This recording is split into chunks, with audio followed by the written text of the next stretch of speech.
One thing that really blew my mind yesterday was I was listening to carnivore and vegan debates because I was trying to understand why people believe in being vegan, because I'm biased. I have my own biases with carnivore and eating meat. It's helped me so much, and I've been on the carnivore diet on and off really for the last few years.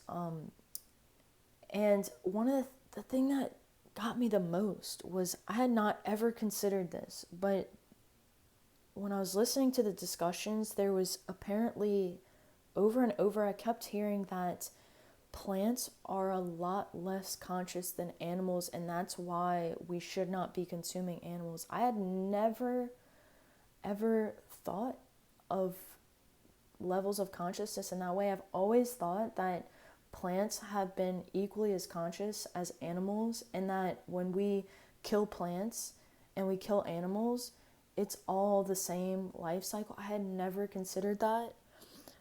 And the reason being too is because like I love science, and when I think about like, understanding, like we all learn about photosynthesis and chloroplast, we all learn that like plants are extremely conscious. I don't understand that argument. And then I think of like if like drinking ayahuasca, incredibly sentient conscious plant. Like there's a lot going on there. Like psychedelic mushrooms, there is a lot going on there. I don't understand the argument.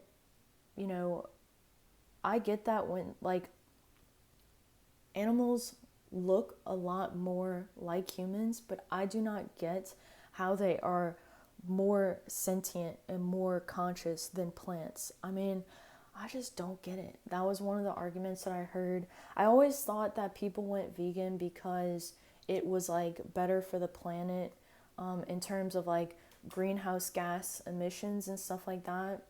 Although, within both industries, both, plants and farming, agriculture, none of what we're doing is like sustainable and really ethical for the entire planet, because like we're spraying a bunch of crops with poisons, and then a lot of these animals are being abused. And so there's both sides of that. But then you can also go to regenerative farms where they are very kind to the animals, where the animals eat and they roam out in the pastures, they're eating what they're supposed to eat, and they are harvested in the most humane way possible.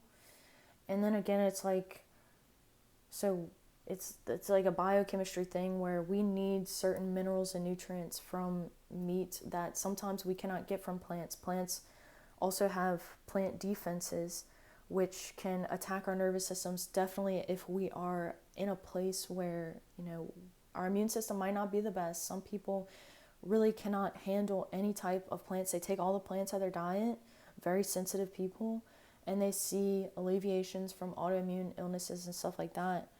So I think it's so interesting. That was the most interesting thing to me, that like I had never ever considered before, that plants have a much lower state of consciousness. That really was like, I honestly can't stop thinking about it, because I just feel like anyone who thinks that should drink like a big old cup of ayahuasca, because like I don't know. I think at the end of the day, like it's just the life cycle. It's the life cycle that animals in the wild, they have to kill things to be eaten. Even plants, like when I go snip a piece of my basil outside, like I am killing that plant. Like it's not any less sad than killing an animal. Like and it's really like when you go down into the biochemistry, and you're even thinking about like exercise, like in order to get stronger, like I have to kill cells. I have to rip my muscles apart in my body. Every time I run and I jump and I move, I am killing bone cells. So like everywhere within life, within biochemistry, within chemistry itself, we die a small death. I mean, I'm pretty sure even like they consider like orgasm, like with sex, they call it like mini death. Every time we go to sleep at night, we're experiencing death almost, and death and regeneration and renewal. I think the argument becomes more about how can we make this more sustainable for the entire planet. And from what I was hearing from the vegan side is there's always a bias towards how bad animals are being treated, and that's obvious. but we're not being kind to a lot of the plants that we're growing too. We're monocropping, degenerating the soil. Like everything is involved within an ecosystem. That's why I feel like, when I'm thinking about the carnivore diet versus like a vegan diet, it's obvious like when you eat a steak or we eat ground beef or fish or an egg, we call those complete proteins because they have every single vitamin, mineral, nutrient, and fat that we need to live. One of the things too that like kind of made me really sad was they asked each side, the carnivore side and the vegan side, they said, so if your health started deteriorating tomorrow, would you change your mind and flip over to the other side? And because two people on the carnivore side had been vegan before and have already experienced that, and went from a place where like I would never eat an animal again to being like, oh my god, this is the only thing that's going to save my life. Obviously their answer was like no, because I've already done that. And on the vegan side it was no, I would not switch over. And I think that's so sad. I think it's so sad to not have an open mind, but also like to, what I think is like, it's like biological. How does the earth thrive when we're not thriving ourselves? Like how can we, if my health is so deteriorated, how can I care for the animals and the plants around me? How is it beneficial for other people in my life if I'm dependent, and like that's a whole discussion in itself, like talking about caretakers and stuff when people get older. I've listened to stories of people saying like caretaking is it's one of the toughest things that you'll ever do in your life. Me personally, like I've watched, even I've watched my grandparents, some of them, struggle with their health and be dependent on the family around them. And one thing I think about that I talk about a lot on here is Alzheimer's dementia. We become extremely dependent. People who are experiencing Alzheimer's dementia become incredibly irritated, experience bouts of OCD and a loss of control and dependence within their life. And caretaking is extremely, extremely difficult, and it's it's a selfless task, because when you're caretaking for someone, it's not just like you're sensing and seeing their suffering. It takes so much energy to be the caretaker for someone else. And so I don't feel like that's good for the environment. And everybody has their own things. I just don't understand why, only one person on the vegan side said, I don't know because I'm not in that position, which I thought was a great answer. But yeah, it's just something that's been on my mind, and I don't know if you guys have ever thought about that. Again, I just post these videos to share ideas. Obviously, I don't have my comments turned on for many, many reasons. But if you do send me an email, I'm more than happy to talk about it. What I would love to see, something I think about often is like, what if the internet had no comments? What if instead of commenting under below, we went and used the internet to our advantage to learn more about what is being talked about?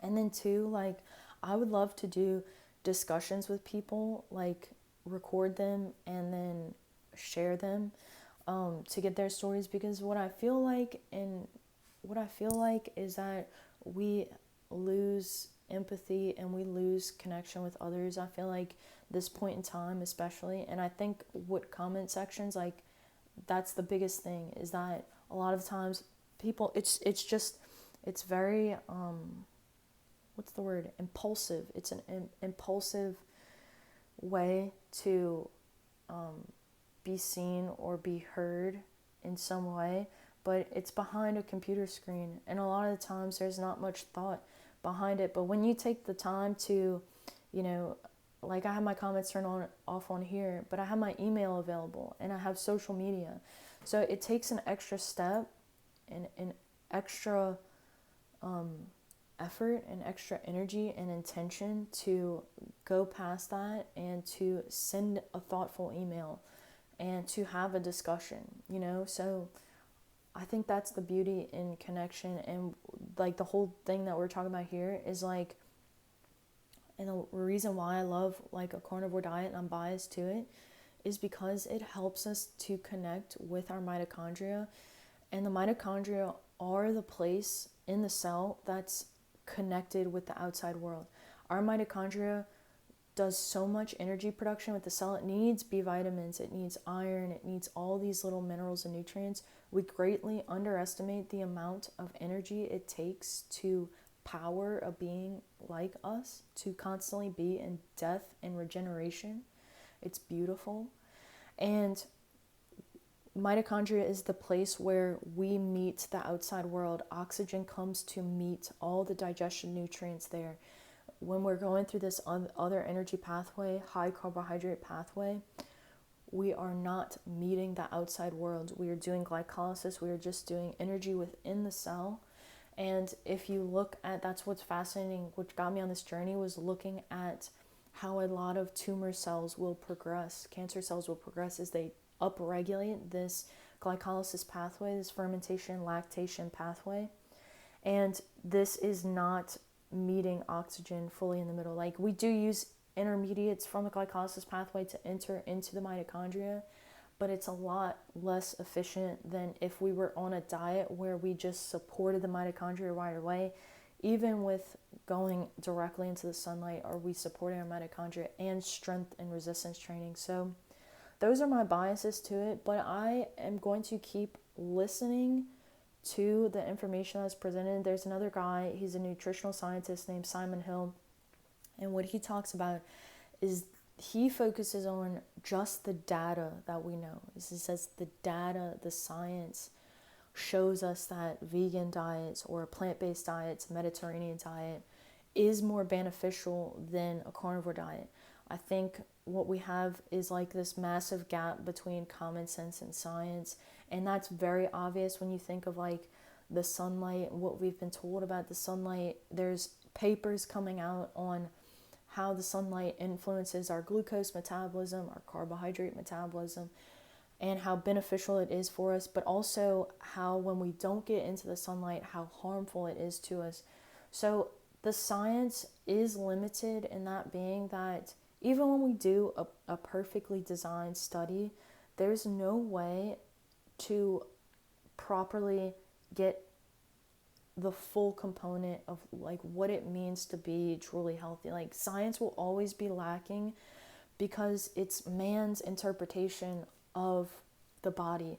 And we, like, again, if you drink some ayahuasca, the complexity and the overwhelm that you will feel is like, it'll make you throw up in the little bucket. Like, it is so powerful. It is so intelligent. The universe is so intelligent. That's why when we stray away from foods that do not have the full complexity of Mama Nature, when we eat a high processed food diet and we rely on supplements, nothing in the biochemistry works like supplementation does. Like if we supplement, we should be supplementing our supplements with whole foods, because nothing in nature comes in just one instant. Like magnesium does not work on its own. Vitamin D doesn't work on its own.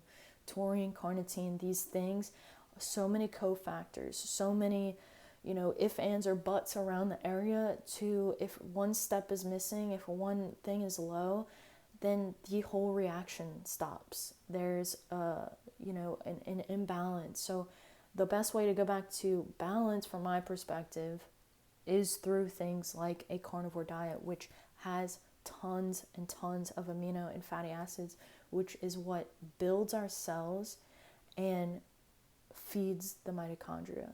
So I don't know. At the end of the day, really, I don't know anything, truthfully. I've been trying to study this for years. I'll probably be studying it for the rest of my life. Obviously, there's been so many debates for an extremely long time, going back and forth. The number one thing I can say, too, is that both sides of the argument agree that processed foods are extremely harmful to us and our biology, and 70% of people have a highly processed food diet. So that's probably the number one thing that both sides agree on. And yeah, I don't know. I'll probably post a little bit more about this because I find it very intriguing. But, I hope this is helpful for you in some way. If you've never thought of plants being a lot less conscious, you are right there with me. I think all things and all beings have a place and a space. And when you look at the tiny chemistry, when we remember who we are and what the world's made of around us, I think we hold a lot more understanding and less hatred and separation. So, hope this is helpful. But as always, I do wish you the best of luck.